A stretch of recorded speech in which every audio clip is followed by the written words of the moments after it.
In the heart of Manhattan, the sleek glass facade of Hale and Hart Advertising mirrored the city's unrelenting energy. Inside, the agency buzzed with the relentless pace of campaigns and clients, where every pitch was a battle and every win a conquest. Among the chaos, Camila Torres navigated her first week as assistant to the formidable Victoria Hale. At 27, Camila had climbed the ladder with a mix of raw talent and unyielding determination, but working under Victoria felt like entering a whole new league.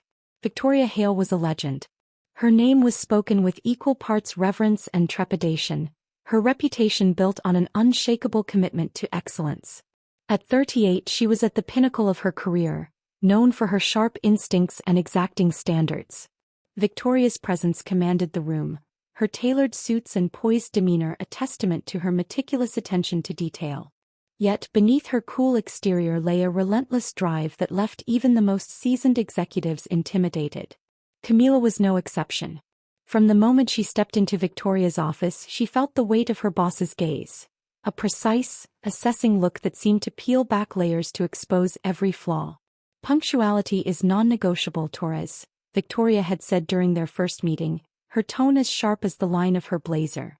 Camila had nodded, swallowing her nerves, determined not to let her new boss see even a flicker of hesitation. But Camila wasn't easily daunted. With a natural wit and a bold approach to problem-solving, she had already earned a reputation for speaking her mind, a quality that occasionally got her into trouble but often set her apart. Victoria's demanding nature only fueled Camila's resolve to prove herself. She worked late into the night, fine-tuning presentations and triple-checking schedules, determined to meet Victoria's impossibly high expectations. It was during a team meeting on her third day that Camila first sensed something unusual. As she presented a set of creative concepts for an upcoming campaign, she noticed Victoria's eyes linger on her, not in the critical way she'd expected, but with a curious intensity. Camila's heart raced as she continued speaking, acutely aware of every movement under her boss's watchful gaze. When Victoria interrupted to ask a question, her voice was firm but devoid of its usual edge. "What inspired this approach?" she asked, her fingers steepled as she leaned forward slightly. Camila swallowed, her mind racing. "I wanted to focus on authenticity," she explained, her voice steady despite the flutter of nerves. "I think the audience is craving something real, something they can connect to, not just consume." Victoria nodded slowly, her expression unreadable. "Interesting," she said, her tone softer than usual. For a fleeting moment, Camila thought she caught a hint of approval in her boss's eyes, but it was gone as quickly as it appeared. The rest of the meeting passed in a blur, but Camila couldn't shake the feeling that something had shifted. Victoria's gaze lingered on her once more as she exited the conference room, leaving Camila with a strange mix of exhilaration and confusion. Over the next few days, Camila noticed subtle changes in their interactions. Victoria, who was typically all business, began engaging her in brief conversations, asking about her creative process or offering cryptic but thoughtful feedback. "You think outside the box," Victoria commented one afternoon, her tone almost bemused. "It's rare to see someone take risks like that in their first week." Camila was taken aback, unsure if it was a compliment or a veiled critique. "Thank you, Miss Hale," she replied cautiously. Victoria's lips curved into the faintest smile before she turned back to her computer, leaving Camila wondering if she had imagined the entire exchange. Despite her professional composure, Camila couldn't ignore the growing tension between them. She found herself hyper-aware of Victoria's presence, the way her footsteps echoed in the hallway, the way her perfume lingered faintly after she left a room. At night, as she reviewed notes and prepped for the next day, her thoughts often wandered back to Victoria's piercing eyes and enigmatic smile. It wasn't until a particularly late evening that Camila began to glimpse a crack in Victoria's carefully constructed facade. The office was nearly empty, the hum of fluorescent lights the only sound as Camila worked on finalizing a presentation. Victoria appeared in the doorway, her usual composed demeanor tinged with exhaustion. "You're still here," Victoria observed, stepping into the room. "I wanted to make sure everything was perfect for tomorrow," Camila said, straightening in her chair. Victoria nodded, her gaze softening. "Perfection isn't easy to achieve," she said quietly, almost as if speaking to herself. She moved closer, her fingers brushing against a framed photo on the corner of her desk. a picture of a sunlit field of sunflowers. Camila's breath caught. The image was achingly familiar. "That's Oak Ridge, isn't it?" she asked before she could stop herself. Victoria's head snapped up, her expression momentarily unguarded. "You know it?" "Yes," Camila said, her voice tinged with surprise. "I spent summers there as a kid. My aunt and uncle have a place just outside town." Victoria's lips parted slightly, her usual reserve giving way to something softer. "It's where I grew up," she said after a pause. "I haven't been back in years, but it's always stayed with me." For a moment, the two women stood in silence, the shared connection between them hanging in the air like an unspoken secret. Camila's heart raced as she searched Victoria's face, unsure of what she was looking for but unable to look away. Victoria cleared her throat, the mask of professionalism slipping back into place. "You should head home, Torres. Tomorrow's a big day." Camila nodded, her mind swirling with questions as she gathered her things. As she walked out of the office, she glanced back to see Victoria watching her, a contemplative look in her eyes. And just like that, Camila knew, this wasn't just about work anymore. Something was shifting between them, something neither of them could ignore. The conference room buzzed with nervous energy as Camila adjusted the projector and checked her notes one last time. The campaign presentation was a high-stakes moment, one that could define her standing in the agency. Victoria Hale sat at the head of the table, her posture as straight as a steel rod, her piercing gaze sweeping the room like a judge sizing up a jury. Camila felt the weight of those eyes settle on her, and she forced herself to take a steadying breath. "You're up, Torres," Victoria said, her voice cutting through the chatter. It wasn't harsh, but it carried an unmistakable authority that silenced the room instantly. Camila nodded, stepping to the front. She launched into her presentation, her voice steady as she introduced the campaign's concept, a bold, emotionally driven narrative aimed at humanizing the client's brand. Each slide was crafted with precision, the visuals sharp and evocative. As she spoke, she gained momentum, her passion for the project shining through. It was halfway through her explanation of a key design choice when Victoria interrupted. "What led you to this direction?" she asked, leaning slightly forward. Her tone was measured, but her eyes betrayed a flicker of something deeper, curiosity perhaps, or interest. Camila's heart skipped a beat. She couldn't tell if Victoria was testing her or genuinely intrigued, but she met her boss's gaze head-on. "I wanted to focus on storytelling," she said. "People connect to authenticity, and this approach allows the brand to become part of their lives, not just something they consume." Victoria's lips curved into a faint, almost imperceptible smile. "Interesting," she said before motioning for Camila to continue. By the time the presentation ended, the room was filled with murmurs of approval. Even Victoria's usual tight-lipped demeanor had softened slightly.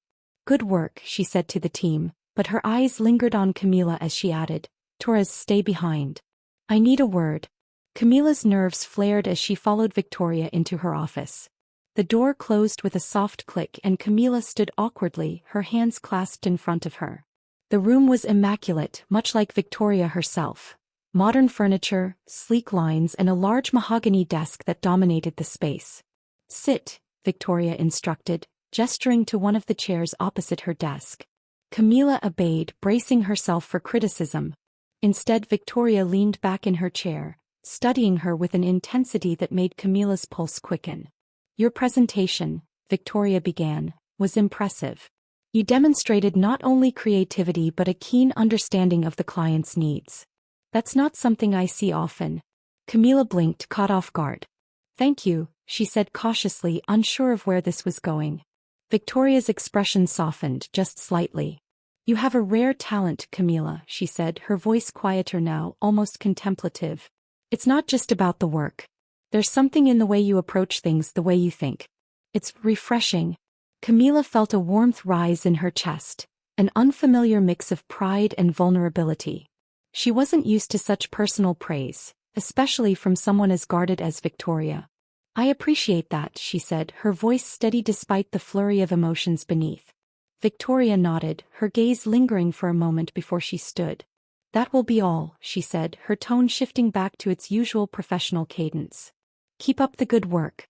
Camila rose to leave, but as she turned toward the door, something caught her eye. On Victoria's desk, a small silver frame held a photograph, a vibrant field of sunflowers stretching into the horizon. The image was achingly familiar. Pausing, Camila pointed to the frame. "That's Oak Ridge, isn't it?" Victoria froze, her hand resting lightly on the frame. Her eyes flicked to Camila, and for a split second her guarded expression faltered. "Yes," she said, her voice quieter than before. "It's near the house where I grew up." Camila felt a jolt of recognition. "I used to visit Oak Ridge in the summers," she said, her words tumbling out before she could stop herself. "My aunt and uncle live there. That field. I used to play there as a kid." Victoria's eyes widened ever so slightly, the composed mask slipping further. "Small world," she murmured almost to herself. Her fingers brushed the edge of the frame as if grounding herself in the memory. For a moment the room seemed to shrink, the air between them charged with an unspoken connection. Camila's mind raced with questions. How had their lives intersected without either of them knowing? What did it mean that they shared this piece of their past? But before she could voice any of them, Victoria straightened, her professional demeanor snapping back into place. "Good night, Torres," she said, her voice smooth but distant. Camila nodded, her thoughts still spinning as she left the office. As the door closed behind her, she couldn't shake the feeling that something had shifted. Something she didn't yet fully understand but knew she couldn't ignore. That night, the image of the sunflower field lingered in Camila's mind, intertwining with the memory of Victoria's fleeting vulnerability. For the first time, her enigmatic boss felt less like a distant authority figure and more like a puzzle. One Camila was determined to unravel. The days following the revelation of Oak Ridge were a whirlwind of curiosity and subtle shifts. Camila found herself replaying the interaction with Victoria over and over, scrutinizing every detail of her boss's expression and tone. It was strange, impossible even, that two people who seemed to belong to entirely different worlds had shared something so specific in their past. But what unsettled Camila most wasn't the coincidence. It was the way it seemed to change the way Victoria interacted with her. First it was subtle. Victoria's razor-sharp comments during meetings softened when directed at Camila. There was a warmth in her eyes, fleeting but unmistakable, whenever she passed by Camila's desk or handed her notes on a project. Then came the compliments, rare, understated but genuine. "You handled that client meeting well," Victoria said one morning, her tone lighter than Camila had ever heard. "Your instincts are improving." Camila blinked in surprise, unsure how to respond. "Thank you, Ms. Hale," she managed, her voice careful. Victoria hesitated for a fraction of a second before adding, "And it's Victoria when we're not in front of the team." Camila felt her cheeks flush. "Of course. Victoria," she repeated, the name unfamiliar on her tongue but not unpleasant. The changes didn't stop there. Victoria began asking Camila questions. Not the usual professional inquiries about deadlines or campaign metrics, but personal ones. Small, seemingly innocuous things like whether Camila had any siblings or where she liked to spend her weekends. At first, Camila was cautious, unsure of Victoria's intentions, but gradually she found herself opening up. One afternoon, Victoria lingered by Camila's desk after a meeting. "You mentioned you're into photography," she said, her tone casual. "Do you still shoot?" Camila looked up, startled by the question. "I do," she admitted. "Mostly on weekends. It's just a hobby, though." Victoria tilted her head, a faint smile playing on her lips. "Hobbies can be powerful. Sometimes they reveal more about us than we realize." Camila wasn't sure how to respond. Victoria's words felt layered, as though she were speaking about more than just photography. Before Camila could ask, Victoria nodded and walked away, leaving her with a strange mix of intrigue and unease. The shift between them came to a head during a corporate dinner a week later. It was an elegant affair, hosted in a private dining room with soft candlelight and the murmur of polite conversation filling the air. Camila arrived early, her nerves heightened by the thought of spending the evening in Victoria's orbit. She had barely settled into her seat when Victoria appeared, stunning in a tailored navy suit that accentuated her confident presence. Throughout the dinner, Victoria remained her usual composed self, navigating conversations with clients and colleagues effortlessly. But every now and then her gaze would drift to Camila, a flicker of something unreadable passing through her eyes. The moment Camila had been dreading arrived when the guests began splitting into smaller groups for more casual conversation. Camila found herself beside Victoria at one end of the table, their colleagues engaged in animated discussions further down. It was the first time all evening they had been alone together. Victoria sipped her wine, her demeanor uncharacteristically relaxed. "These events always feel like a performance," she said, her voice low enough that only Camila could hear. "Sometimes I wonder if anyone here is truly themselves." Camila chuckled nervously. "I think a little pretending comes with the territory." Victoria turned to her, her gaze sharper now. "And what about you, Camila? Are you pretending?" The question caught Camila off guard, but before she could respond, Victoria continued. "You strike me as someone who doesn't fit neatly into boxes. There's more to you than you let on." Camila swallowed hard, unsure if Victoria was probing or simply making conversation. "I guess I've always been good at adapting," she said carefully. "It's how I've managed to survive in places like this." Victoria's expression softened, her usual reserve giving way to something more vulnerable. "Surviving and thriving are two different things," she said quietly, almost as if speaking to herself. For a moment, Camila wasn't sure what to say. The air between them felt charged, as though they were teetering on the edge of something unspoken. It was Victoria who broke the silence.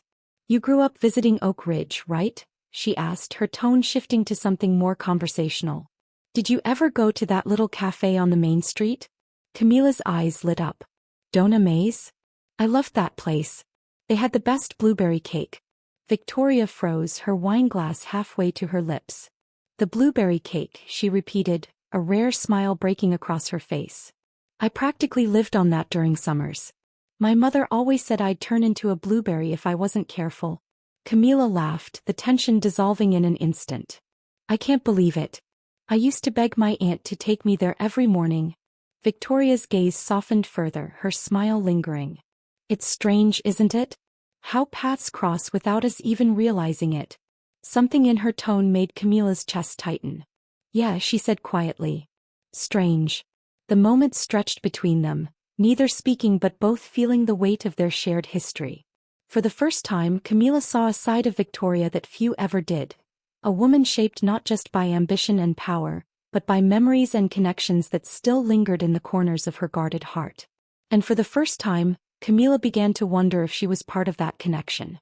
The evening air was crisp as Camila stepped out of the restaurant, her heels clicking softly against the pavement.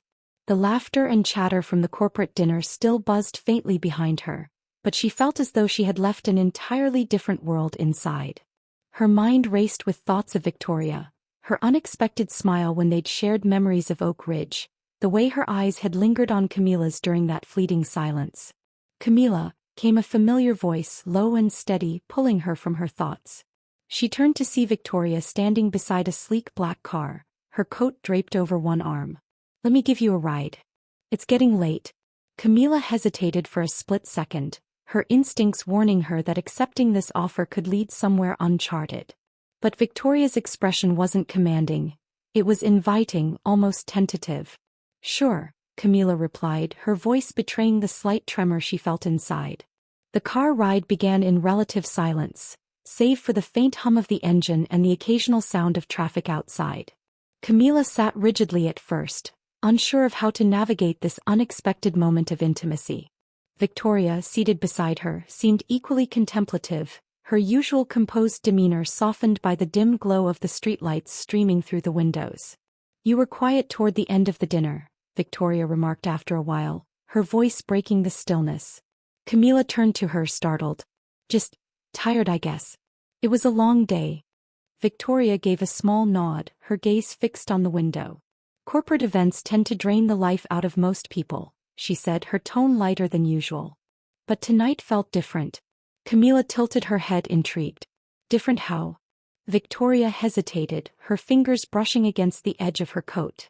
"It's rare for me to enjoy these things," she admitted. "But talking with you tonight, it reminded me of things I haven't thought about in years." Camila felt her breath catch. "Oak Ridge." Victoria's lips curved into a faint smile.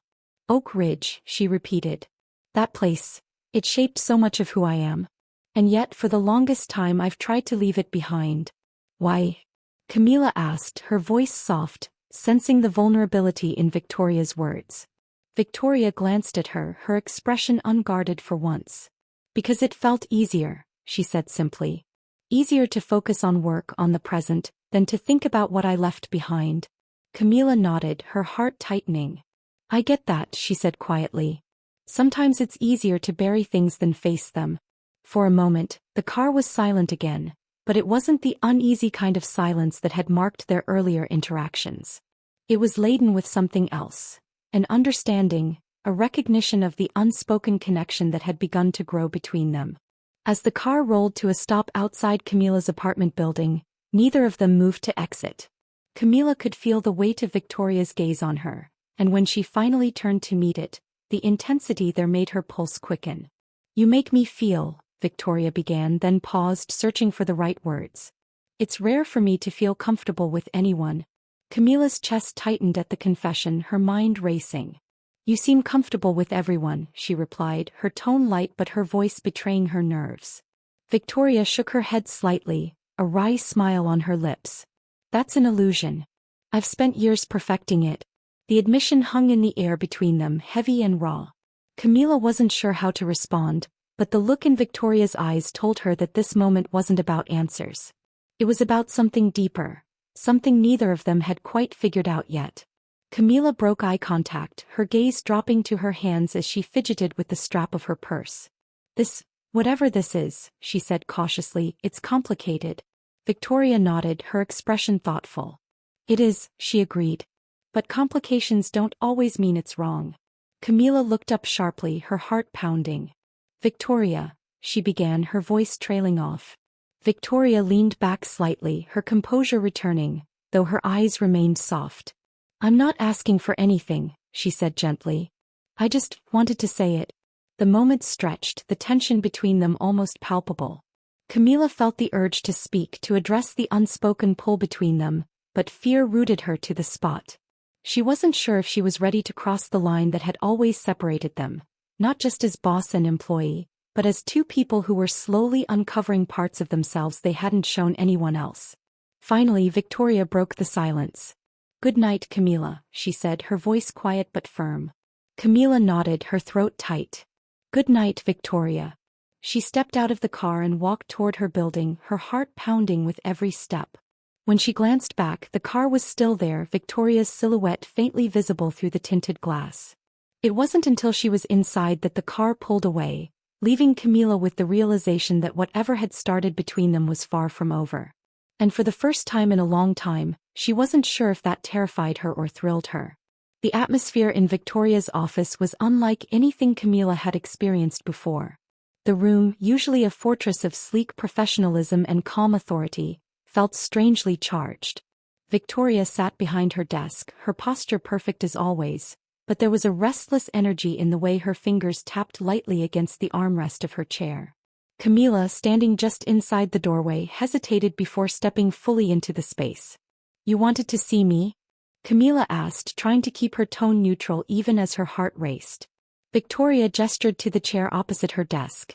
Sit please, she said, her voice softer than usual. Camila obeyed, her nerves heightened by the unfamiliar vulnerability she sensed in her boss. Victoria leaned forward slightly, her hands clasped together on the desk, her gaze fixed on Camila. I've been thinking a lot about something, Victoria began, her words deliberate. About us and about connections. Camila blinked, unsure where this was going. Connections, she echoed. Victoria's lips twitched into a faint smile. Yes. Oak Ridge specifically. After our conversation at the dinner, I couldn't stop wondering about how we could have both been there and never realized it before now. So I did some digging. Camila tilted her head, her curiosity piqued. What did you find? Victoria hesitated, her confidence wavering for just a moment before she continued. Our families knew each other, Camila. Not well, but enough for them to mention each other in passing. And I remembered something. Camila leaned forward slightly, her breath catching. What? Victoria's expression softened, a hint of nostalgia in her eyes. You were the girl who lent me a book at Dona May's cafe. A collection of fairy tales. I was shy, awkward, and had no one to talk to that summer. But you handed me that book with the biggest smile and told me it was your favorite. Camila's heart skipped a beat as the memory came rushing back. The one with the green cover, she said, her voice barely above a whisper. I remember. Victoria nodded, her gaze locked on Camilla's. That was one of the first times I ever felt seen. Accepted even. And I never forgot it. For a moment neither of them spoke. The weight of the revelation hung between them, deepening the unspoken bond that had been growing since they first recognized Oak Ridge in each other's past. It feels almost impossible, Camilla finally said, her voice tinged with awe. Like we were meant to meet again. Victoria exhaled softly, leaning back in her chair. Maybe we were, she said, her tone contemplative. But what I do know is that I can't ignore what I've been feeling. I don't know what it means for us, Camilla, but I had to say it. Camilla's heart pounded in her chest as she searched Victoria's face for answers. The vulnerability there was raw, unguarded, so different from the composed, untouchable boss she had come to know. Without thinking, Camilla reached across the desk, her fingers brushing Victoria's. What are you saying? Camilla asked, her voice trembling. Victoria turned her hand palm up, gently enclosing Camilla's fingers in her own. I'm saying that I feel something for you, she admitted, her voice steady despite the emotion behind it. Something I haven't felt in a long time. The silence that followed was electric. Camilla felt a swell of emotions, joy, fear, disbelief, all colliding at once. She opened her mouth to respond, but words failed her. Instead she stood, walking around the desk until she was standing directly in front of Victoria. Victoria rose as well, her movements slow and deliberate, as though giving Camilla a chance to step back. But Camilla didn't. She reached up, hesitating for only a moment before gently cupping Victoria's face. The kiss that followed was soft at first, tentative, as though they were testing the boundaries of this new reality. But it deepened quickly, years of unspoken emotion and newly discovered connection pouring into that single moment. When they finally pulled apart, their foreheads rested together, their breaths mingling in the charged space between them. This complicates things, Victoria murmured, a wry smile tugging at her lips. Camilla chuckled, her fingers still lingering against Victoria's cheek. That's an understatement. Victoria stepped back slightly, her expression shifting to one of determination. If we're going to do this, we have to be careful. There are implications. Professional, ethical. I need to make sure you're protected. Camilla nodded, her gaze steady. I understand. And I'm willing to do whatever it takes. Victoria hesitated, then said, until we figure this out, we'll need to maintain our professional boundaries at work. And when you're ready, if you're ready, I'll support you in finding a new role, whether it's in another department or a different company. Camilla's heart swelled at the thoughtfulness in Victoria's words. I'm not afraid of the challenges, she said firmly. As long as we're honest with each other. Victoria smiled, a warmth in her expression that Camilla had never seen before. Honesty, she repeated. We can do that. The months that followed were both exhilarating and challenging. Camilla continued to excel in her role, her creativity and leadership shining brighter than ever. Victoria, true to her word, remained professional in the office but allowed herself moments of vulnerability when they were alone. They navigated their growing relationship with care, their commitment to each other strengthening as they faced obstacles together. In the end, their shared history and mutual respect proved to be the foundation of something extraordinary. What began as a coincidence, a shared memory of Oak Ridge, became the bridge that united their pasts and futures. On an autumn evening months later, as they walked hand in hand through a park in the city, Victoria turned to Camilla, her eyes filled with quiet joy. It's funny, she said. I used to think Oak Ridge was just a place I left behind. But now I see it was where everything began. Camilla smiled, leaning into Victoria. And where we found each other again.